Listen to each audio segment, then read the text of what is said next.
With Canelo losing, and I called you Jamel. Sorry, Jamel. That's all right. Finally, Jamel. With Canelo losing, is he still? Well, I would imagine you think Crawford's probably pound for pound, but you know a lot of people have Canelo as pound for pound number one. Is he still on the list? Is he still pound for pound with Canelo losing?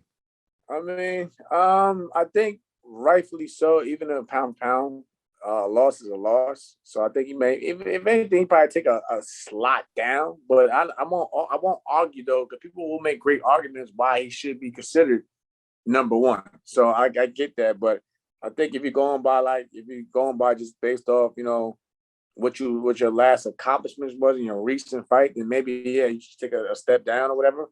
Because I mean, even myself, I thought he, him being Canelo, that superstar, that aura, that number one pound for pound, I felt that he would do something amazing to get the victory over a great fighter in Bivol. But no excuses. He Bivol for the great fight, and he took down the pound for pound king. So I think if anything, he should let someone else take that spot until Canelo, comes back and whether it's a rematch or does great things at super middleweight.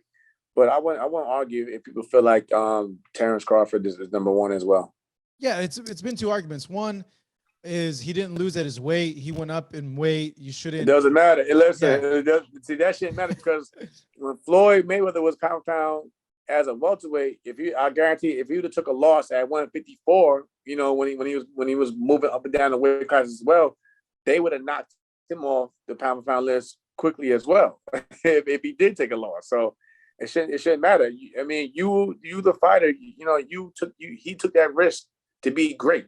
So it wasn't like he was forced into it. He knew what may could have not happened by taking that risk. So I don't think that should be they should use that argument because, like I said, if for somebody else, even down to a Manny Pacquiao, if Manny Pacquiao would have lost at 154 or so when he was pound, they'd have quickly knocked him down as well. yeah, because I've also heard the other side of that argument is the pound for pound guy doesn't lose if he moves up a weight class or down a weight class. Because if he's That's pound for no one pound, thing. No, a fight. Hey, boxing is boxing because yeah, if you ask guys even guys like the great Bernard Hopkins, he'll quickly say, "Hey, listen, back in the day, we didn't have the super middleweights and the super welterweights of the world. It was welterweight middleweight. So at the same time, it's still in that aura. It'd have been middleweight, light heavyweight. So so you can't. I'm like I said, I'm an old school type guy, so I can't. I'm not gonna really use that argument either. A loss is yeah, a loss. A fight is a fight. A loss is a loss. You both made the weight. Like I said, if anything, he had to come down in weight. You was basically moving up in weight. So there's no excuse. geez, yeah, that's what separated the men from the boys back then. You go from welterweight to middleweight, then the Right. light heavyweight, 15 pounds. Exactly. Jeez, they had it tough back then, but that's why those guys in general were just a lot tougher. I feel mentally than a lot of the athletes in general Right. over like the sports pantheon. And remember also, those guys came from a generation where there wasn't four main sanctioning titles floating around either. So you had to take risks. Hey, if you had to fight this dog over here because he was in the way of if your opportunity into a world title, then so be it. It wasn't where like you could maneuver by going to this sanctioning body by fighting this champion or going or skipping over.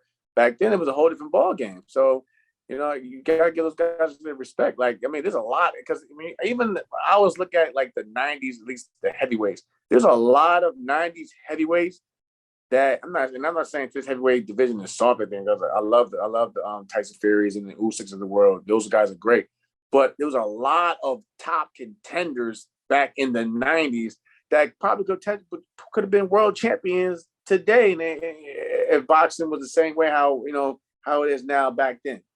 Oh no, for sure, for sure. And even some of those guys from the '90s, I think could have given great fights to Fury, Lennox Lewis, Riddick Bowe. I would have loved to have seen how they would have matched I up mean, against even Fury. even like the guys like Andrew Galatas of the world. Galata, but you know Was what? a, Galata always had he was he mental. was there Yeah, method, but the dude could fight. I mean, like he was beating my guy Riddick Bowe, you know, until he started losing it mentally. But he even gave Tyson and other guys a little, but like, you know, the friends of the Barthas of the world and so on. So there was a lot, like I said, Lennox had to go through a lot of tough challengers that could have been world champions in their own rights back then.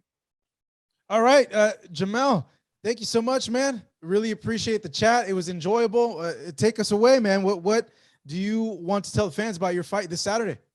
Just tune in, and thank you all for those who haven't, you know, given up on me. But I feel like I said, I'm in a good mood. I feel great, Marcos. Honestly, like I said, there's core fights in the past now. It's in the rearview mirror, and I'm just happy. I'm just happy to put some gloves back on and go get in there. And I want to, like I said, I want to see how that chemistry. I'm just actually anxious to see how that chemistry works in that corner too. That's what has me pumped and excited. But I think it's all gonna play out well, and I think people are gonna start, you know, speaking differently from the last fight to now. All right, that is Jamel Herring. He returns to the ring this Saturday, May 21st on ESPN. Jamel, thank you for your time. Thank you, Marcos.